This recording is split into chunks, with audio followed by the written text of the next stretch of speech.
Alright guys, welcome back to another video. In today's video, we will be discussing the duration of my fast, the benefits of prolonged fasting, my experience fasting, and a couple questions from Instagram that we will be answering. So, the duration of the fast, we did a 64-hour fast. We started it on a Sunday at 8 p.m. and broke the fast today, Wednesday at 12 p.m., which is exactly 64 hours on the dot. The reason I did a 64-hour and not a 72-hour, which is a true 3-day fast, is because I decided to break it at 12 p.m.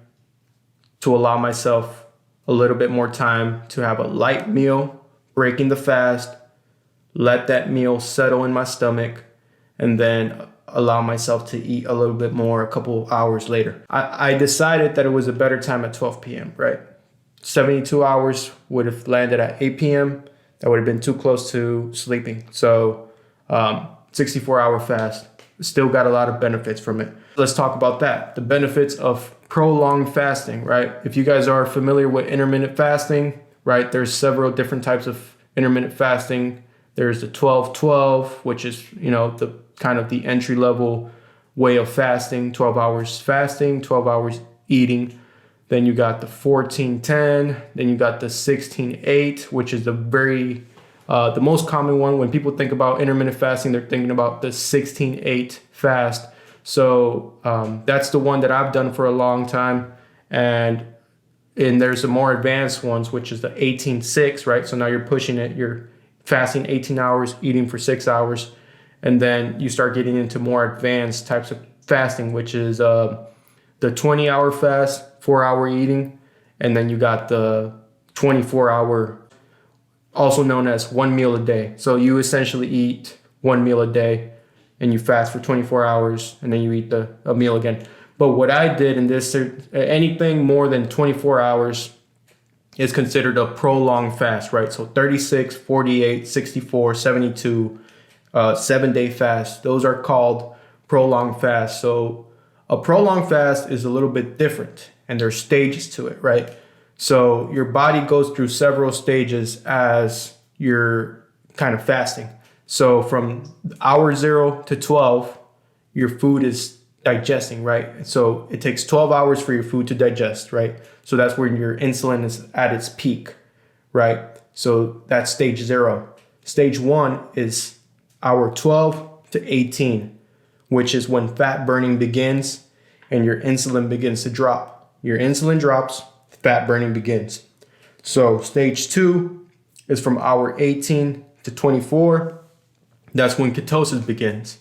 And your ketosis is a state when you are burning ketones or fat for energy, right? Our main source of energy is glucose, right? Is carbs. That's our main source of energy. Once your body utilizes all those in the first 18 hours, it begins a process called ketosis, right? When it burns fat for energy. So that's when your body starts tapping into your fat stores, your actual fat in your body to produce energy, right? So then you go to stage 3. Stage 3 is called it's from the 24 to the 48 hour mark, and that's when autophagy begins. And then brain cleaning also occurs.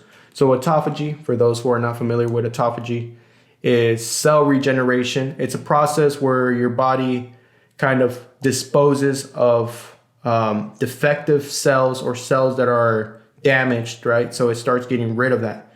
And then you also start experiencing some brain cleaning. So during this phase, you might experience a little bit of better mental clarity. You might think more clearly. You might focus a little bit better.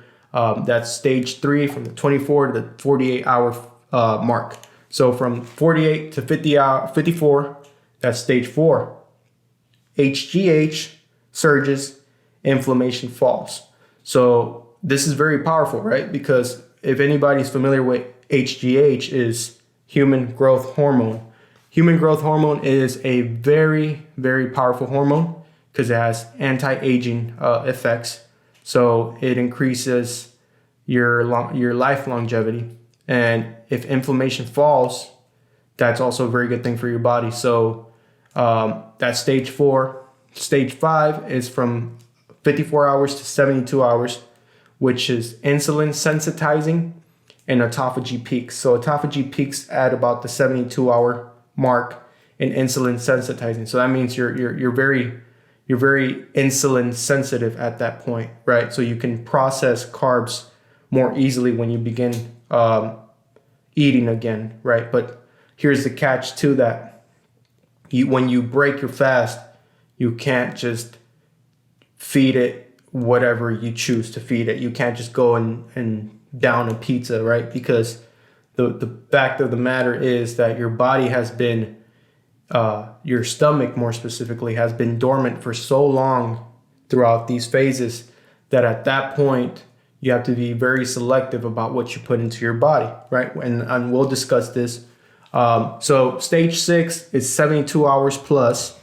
And this is, I didn't get to this stage, but this is when stem cells begin forming and immune cell refresh, right? So just huge benefits come from prolonged fasting, to say the least. Huge benefits, physical benefits as well as mental benefits, right?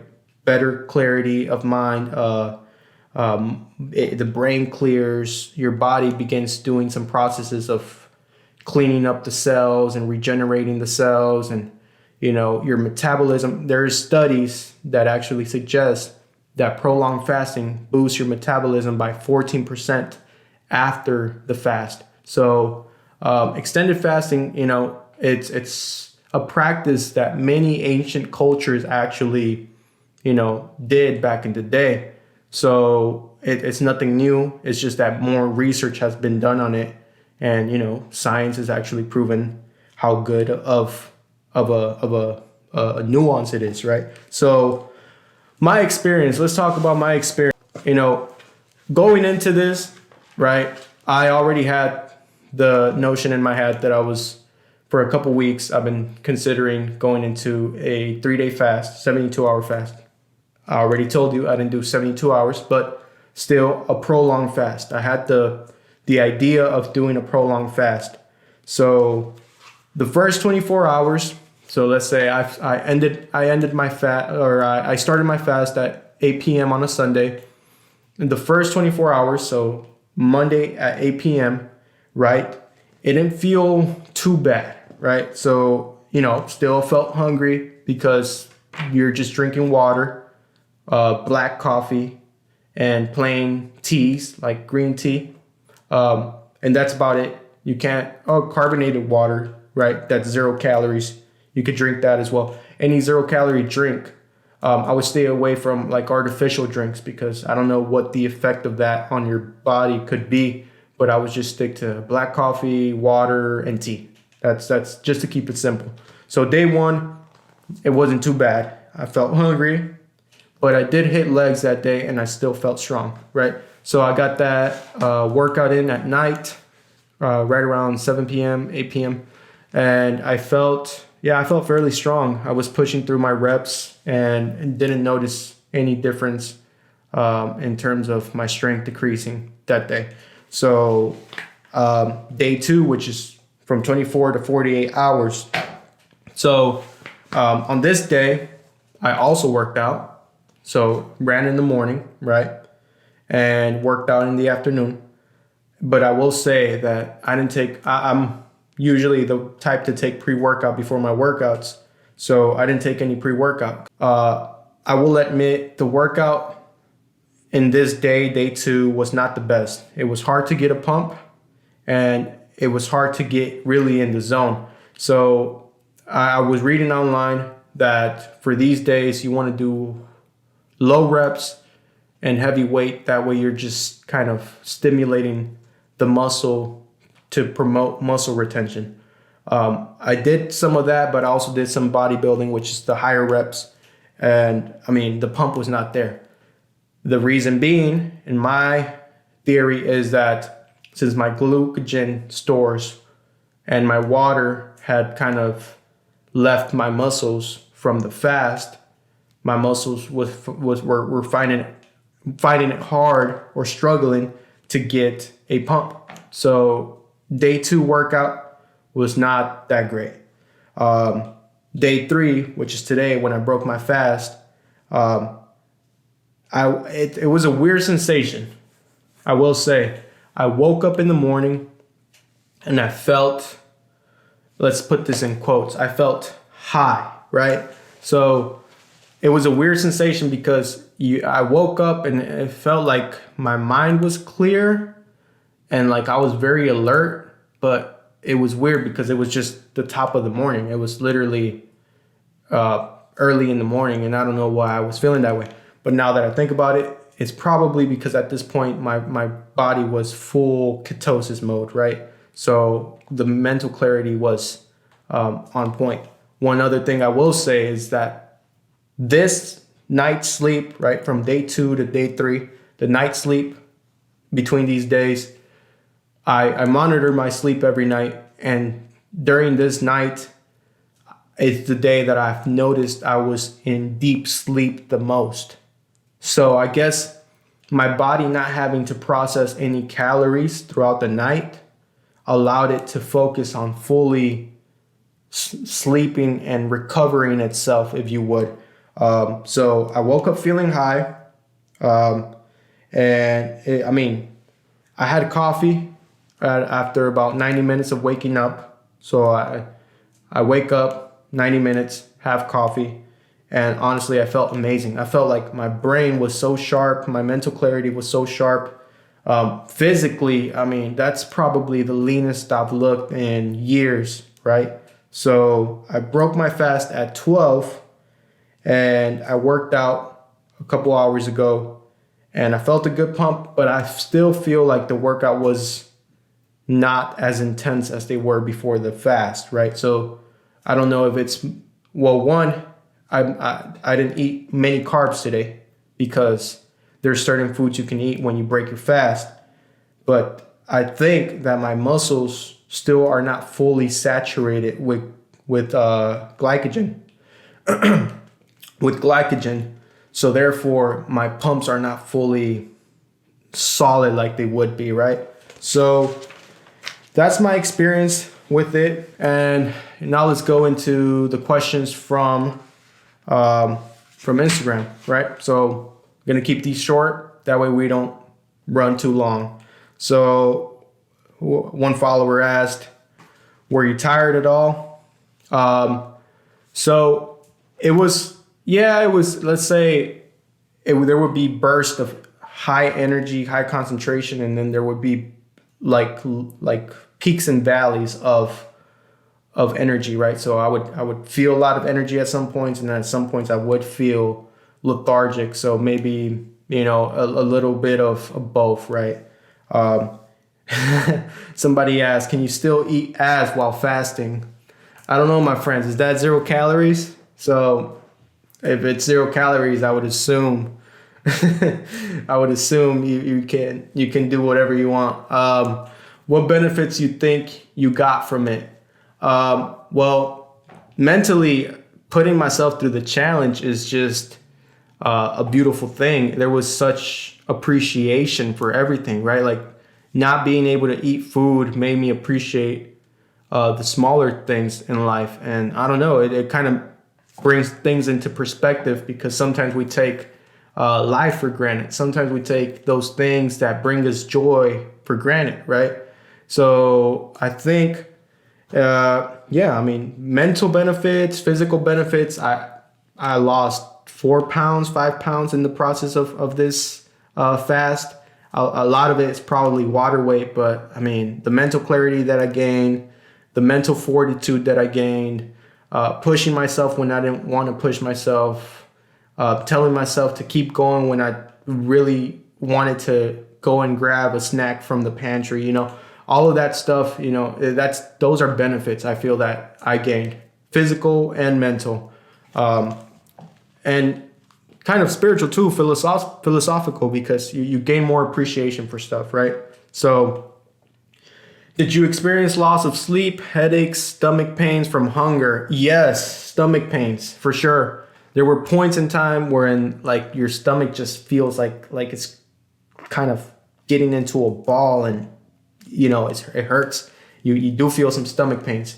Loss of sleep? No, I don't think so. I fall asleep fairly easy. I don't struggle sleeping. So I didn't struggle sleeping. Headaches? No headaches. I think because I am used to fasting, right? So that's where I think you have to work yourself up to a longer prolonged fast. Somebody asked, ¿qué es? Well, I described that earlier. Prolonged fasting. It's a multi-day fast. It's just when you fast for longer than 24 hours, right?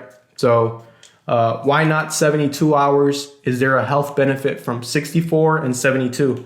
No, there's actually more benefits the longer you go.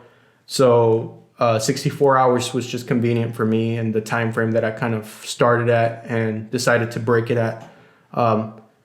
Why did I fast in the first place? Really? I think it's two things. One, because I wanted to see what my body would look like after a prolonged fast. So like the physical benefits of it and the mental challenge for sure. That's the second one, the mental challenge. I always like challenging myself, right? That's the reason I wake up at 4 to go run. That's the reason why I take cold showers. That's the reason why I do 100 push-ups in the morning. I love challenges. So why did I do it? Yeah, to challenge myself. I think that's the simple answer. Biggest challenges during fast, smelling food, seeing food, looking at other people eat, and then realizing that you're not going to have your meal till about a couple days after. That's the biggest challenge, just seeing food and not being able to eat it is a big challenge. Lessons learned during the fast. Lessons learned is that you don't know what true hunger is till you put yourself through it. You don't know what hunger is. We go 2-3 hours without eating and we're like, oh my God, I'm hungry, right? You don't realize that that's just probably a habit that you have. Go for food whenever you feel bored. Go for food whenever you feel stressed. Go for food just because. So that's definitely a lesson learned. You don't know what true hunger is till you go a couple of days without eating. Will you fast again? Yeah, I think so. It's not probably something that I'll do too often. Maybe 4 times a year, 2 times a year. No, that's a big difference, right? 2 to 4 times a year would be ideal. I think the way I would approach it would be like doing a 72-hour fast before a bulk. That way I can get lean before I start, bulking up. Or maybe before a vacation when you're trying to look your best and, you're trying to cut a couple pounds quickly, take a 72-hour fast. Just make sure you're timing it out properly because there is a food reintroduction period that you have to go through. You can't just eat. You can't fast 72 hours, go and into your vacation and then stuff your face on vacation because you're going to be at the bathroom. That's all I'm going to say. Why a specific 64-hour fast? Yeah, we already covered that just because it kind of worked with my schedule. It was just what worked out at that. So I would have done a 72, but I don't think it would have been ideal. So how did you feel during workouts? Yeah, we covered that. So how did I feel during workouts? Day 1 was fine. Day 2, not so good. I didn't get the pump that I wanted. And day 3, which is today when I broke my fast, I don't think my muscles are still, I don't think my muscles are there where they were before the fast. So we'll have to see tomorrow how they feel. Maybe a little bit of the carbs that I ate today will be absorbed into the muscle by tomorrow, and maybe I can get a better pump then. But still overall, decent workout, maybe 6 out of 10, right? Did you train fasted and stayed fasted post-workout? Yeah, absolutely. No, I ran fasted, I lifted weights fasted, and even after working out, I stayed fasted. What I did do though is I drank some water with salt. That way I was replenishing, and multivitamin, but make sure that you're not taking those gummy multivitamins that have 10 calories and have good flavor to them. No, that's gonna make you break your fast. Take those pills that are just simple pills, read the back of the label, make sure that they don't have any calories, that it's just vitamin A, B, C, D, and all the other minerals. And then just take that, take a little bit of salt, water, right? So water, salt, drink it, done. And honestly, whenever I was feeling like my brain was starting to feel a little bit lethargic, I would drink water with salt and it would just immediately boost me back up. So I think it's, sodium, because you got to keep in mind your body's pissing a lot of this water weight away, right? It's peeing a lot of it out. So you got to replenish your minerals and sodiums and all the other vitamins and stuff. So what was my last meal before the fast started? Okay, that's a good question. So on Sunday, I had a cookout with my family. So I ate some carne asada, and I ate good stuff. I even had a little cone of ice cream before starting my fast. So I had some steak, I guess, a little bit of guacamole, and some ice cream. So fairly light. So even then, Sunday I broke my fast at 12 p.m. and I ended my fast, or I started my fast at 8 p.m. So from 8 p.m. Sunday to 12 p.m. Wednesday, I fasted. But that was my last meal. And I think last but not least, what can you take during your fast? I think we cover that is, water, coffee, tea, 0 calories, nothing else. And how to break your fast. I think this is very important. If anybody's considered doing this, I don't want you guys to go and just eat whatever when you break your fast. You're going to do your stomach a disservice, and it's actually kind of risky for your stomach. You can develop some unhealthy eating habits if you don't break your fast properly. So what I did was bone broth, chicken breast, avocado. And there's a list, right, of items you can eat after a prolonged fast that are ideal for you to eat after a prolonged fast. So, right off the bat, just bone broth, apple cider vinegar, chicken, fish, avocados and avocado oil, olives and olive oil, grass-fed butter and grass-fed butter. So 8 is coconut oil, 9 is sauerkraut. I don't know if I'm saying that correctly. And 10 is green vegetables cooked. So as you can see, it's a lot of high fat, high protein, low carb options here. You definitely don't want to give your body any processed carbs, right? Pizza, bread, what have you, waffles, all of that stuff. You don't want to give it to your body because your body doesn't have the enzymes. After a long fast, your body doesn't have the enzymes that it had prior to the fast to break down all this food. So you have to ease it back up. You have to kind of get it back into the rhythm. So you have to give it that, wait a couple hours, and make sure it's a small meal. So chicken, avocado, bone broth, small meal. Give it 1 to 3 hours to sit in your stomach. Then do it a couple more times throughout that night. And usually the rule of thumb is that if you fast for every 1 to 3 days that you fast, you want to have 1 recovery day. So tomorrow till 12 p.m., I will probably still be very selective with what I eat. And maybe even on Friday, I can get back to normal, but I'm definitely not going to push it. But thank you guys for watching. I know this video was a little bit longer than your usual video, but I wanted to go into depth in the sense that I wanted to inform you guys. If you guys do feel like trying this out, make sure to do your research. Don't just go into it blindly. Don't harm yourself. There's a lot of benefits. You can look into the benefits, and honestly, it's a very eye-opening experience. It's a very humbling experience. It's you feel what true hunger is. You have a greater sense of appreciation for other stuff, and you become more thankful for just the little things in life. So I'm glad I hope you guys enjoyed. I hope you guys enjoyed the video. It's a long video. Don't forget to subscribe, like the video if you found some of this information useful, and comment below if you have any questions that I didn't cover in this video. I'm always happy to answer. So, I'll catch you guys on the next one.